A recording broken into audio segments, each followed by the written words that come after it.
Halo teman-teman kos-kosan, gimana kabar kalian? Baik-baik saja kan? Chainsaw Man adalah salah satu manga yang Abdikos lumayan ikuti. Selain Attack on Titan dan Jujutsu Kaisen, Abdikos berhenti membahas karena manga ini terlalu furno. Sebenarnya Abdikos juga tahu kalau sejak awal Fujimoto itu cabul, tapi Chainsaw Man terlalu furno untuk dibahas di channel ini. Dan ya, jika teman-teman berpikir ending Attack on Titan dan Jujutsu Kaisen sangat absurd, Abdikos ucapkan selamat kepada Chainsaw Man karena telah mengambil ending manga paling absurd dari kedua manga tersebut. Setidaknya Attack on Titan dan Jujutsu Kaisen masih runtut sebelum menceritakan ending, meski keduanya sama-sama punya elemen pemaksaan yang kuat banget, yaitu Attack on Titan dengan sindrom Stockholm-nya dan Jujutsu Kaisen dengan kedatangan aliennya. Lalu bagaimana dengan Chainsaw Man? Abdikos jadi teringat kebencian penggemar Naruto terhadap manga Boruto Naruto Next Generation alias Boruto kecil. Saking bencinya, para penggemar Naruto berharap kalau Boruto adalah mimpi Naruto yang terkena Mugen Tsukuyomi. Dan ya, kurang lebih seperti itulah ending Chainsaw Man jika diposisikan saat ini. Untuk lebih jelasnya, mari kita bahas tuntas ending Chainsaw Man dari sudut pandang Abdikos. Check it bro. Pertama, hubungan ending Chainsaw Man dan Naruto Boruto. Fujimoto dan GG adalah dua orang yang hampir mirip dalam menceritakan manganya, yaitu absurd dan tergantung mood, tidak seperti mangaka generasi lama yang runtut dan terstruktur dalam menceritakan manga mereka. Dan ya, keduanya juga dianugerahi oleh gaya penulisan para mangaka milenial yang banyak mengkonsumsi budaya manga sebelum mereka. Jadi baik Fujimoto dan GG Akutami sama-sama milenial yang mengkonsumsi manga populer sebelum mereka. Dan ya, Abdikos yakin Fujimoto juga membaca manga Naruto dan tahu tren bagaimana manga Boruto kecil sangat dibenci oleh penggemar Naruto. Maksud Abdikos adalah Fujimoto termasuk penggemar Naruto seperti Abdikos, tapi tidak suka dengan Boruto kecil yang ceritanya mendowngrade cerita Naruto.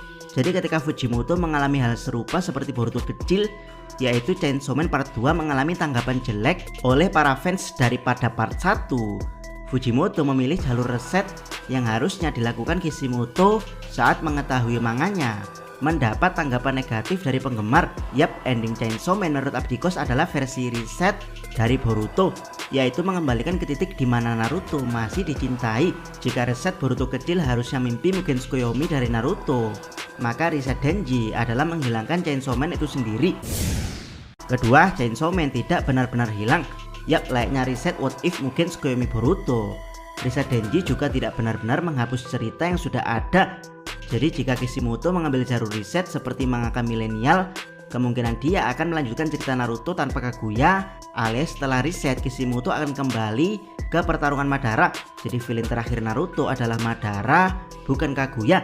Serius, seperti yang pernah Abdikos katakan, Naruto itu manga yang hampir tidak punya kelemahan, mulai dari kekuatan sampai alur cerita. Semuanya terkonsep dengan sangat bagus dan emosional. Kekurangan Naruto cuma satu, yaitu ending goblok yang harus memunculkan Kaguya daripada membuat Madara sebagai last villain. Bayangkan teman-teman sudah punya konsep villain badass yang sudah dibangun sejak awal, yaitu Madara yang meteornya bikin para pembaca merinding. Tiba-tiba di ending muncul alien Kaguya dengan konsep pindah-pindah dimensi. Secara kekuatan memang lebih powerful, tapi dari segi penceritaan Kaguya pindah-pindah dimensi tidak ada seujung kuku dari penulisan saat Madara mengeluarkan meteornya yang ditumpuk jadi dua.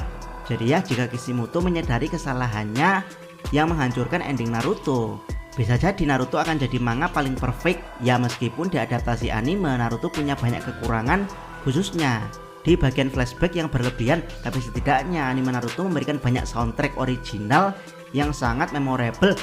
Bisa jadi One Piece akan ketar-ketir jika ending Naruto mengambil pendekatan Madara sebagai last villain, karena One Piece punya potensi akan mengambil Imu sebagai last villain, bukan Blackbird. Yap, Blackbird adalah anomali kekacauan di awal-awal cerita One Piece, dan dia adalah gambaran bajak laut sesungguhnya di dunia One Piece saat karakter utama yang mengaku bajak laut lebih mirip Tim Sar. Tapi sepertinya Oda lebih memilih Imu yang muncul belakangan sebagai last villainnya.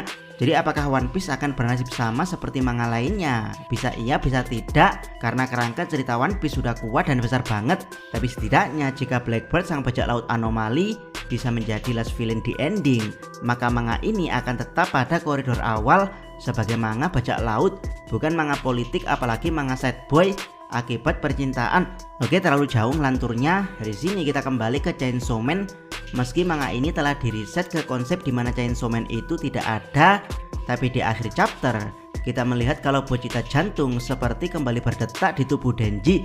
Dari sini teman-teman mungkin bingung, bukannya konsep Chainsaw Man sudah menghilang, kok bocita di ending bisa terus berdetak di jantung Denji? Kemungkinannya cuma dua. Pertama, bocita tidak benar-benar menghilang setelah konsep Chainsaw Man menghilang, tapi kemungkinan ini punya kelemahan karena kita tahu sendiri kalau bocita sudah dimakan Chainsaw Devil sebelumnya. Jadi kemungkinan kedua adalah konsep Chainsaw Man kembali ditemukan setelah Asa secara tidak sengaja memanggil Denji dengan sebutan Chainsaw Man, karena Denji yang kembali bergabung dengan Devil Hunter dengan membawa senjata chainsaw alias gergaji. Jadi dengan Asa menyebut Chainsaw Man, hal itu membuat konsep Chainsaw Man kembali ditemukan, persis seperti bagaimana Amerika menemukan kembali konsep nuklir dari awal setelah iblis nuklir dimakan Chainsaw Man. Ketiga, jadi apa itu Chainsaw Man? Abdeko sendiri sudah membuat beberapa kemungkinan tentang Chainsaw Man di video yang ini. Dari beberapa kemungkinan tersebut, di ending terungkap kalau Chainsaw Man bukanlah Bird Devil, meski dia punya ciri-ciri tali pusar yang melilit di tubuhnya, karena konsep lahir masih ada di dunia Chainsaw Man. Chainsaw Man juga bukan iblis devil, karena konsep iblis juga masih ada di dunia Chainsaw Man.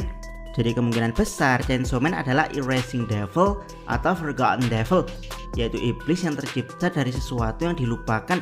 Dalam konsep reinkarnasi, jiwa manusia tidak benar-benar mati tapi berpindah ke alam lain. Itulah kenapa agama yang mempercayai konsep alam setelah kematian tidak begitu takut dengan kematian, khususnya mereka yang punya iman kuat.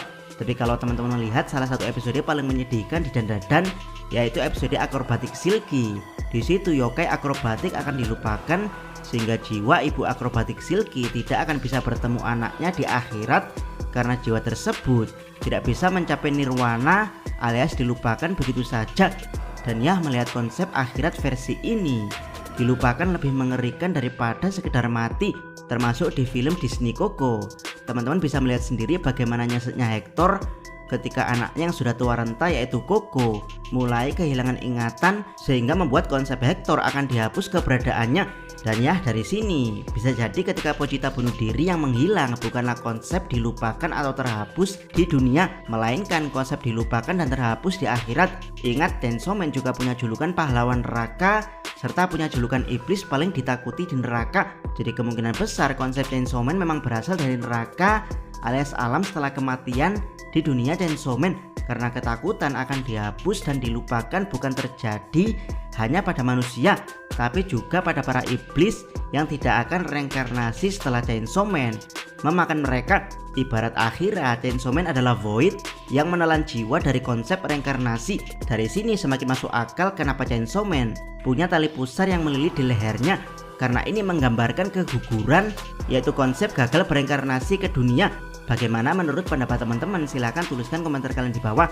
Oh ya, karena Jujutsu Kaisen Season 3 Part 2 paling cepat tayang Januari 2027, maka untuk mengisi waktu luang, Abikos akan fokus ke video short di channel ini dengan tema nonton ulang dan menjawab pertanyaan dari teman-teman di hashtag #TanyaKos.